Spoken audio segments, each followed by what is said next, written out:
kompleksen problem, ki ga je najprej potrebno reševati na področju ureditev razmer v bančnem sektorju.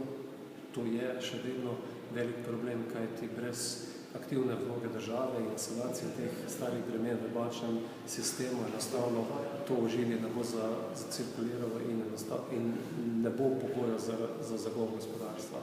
Na drugi strani pa gre za to aktivno vlogo tudi države, ki lahko z marsikaterim ukrepom uspešno tudi v teh kriznih časih ustvari nova delovna mesta. Tako smo v lanskem letu s kolegom Žerjavom, ki je na Ministrstvu za gospodarstvo vodil kohezijsko politiko, na tedenskih koordinacijah pripeljali celo vrsto projektov do te faze, da ima sedaj moj naslednik gospod Židan sladke probleme, ko je na javnih razpisih izbranih več projektov, kot je sploh kohezijskega denarja. In v pogovoru z njim mi je odkrito priznal, da pričakuje preko poletja za 500 do 600 milijonov evrov podpisanih pogodb. To je že eno takšnih ukrepov. Enega, ki sem ga omenil v javnem sektorju, kjer lahko država spodbudi, je področje vodarstva.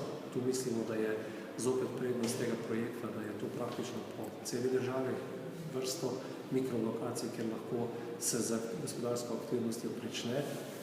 Veliko je bilo lansko leto narejenega in se nadaljuje na področju gozdarstva, ki je ena od naših priložnosti in še na ostalih stvarih, kot je zelenjavarstvo in podobne panoge, za tiste, za katere lahko direktno vlada z ukrepi ministrstev spodbudi gospodarstvo in ustvari nova delovna mesta.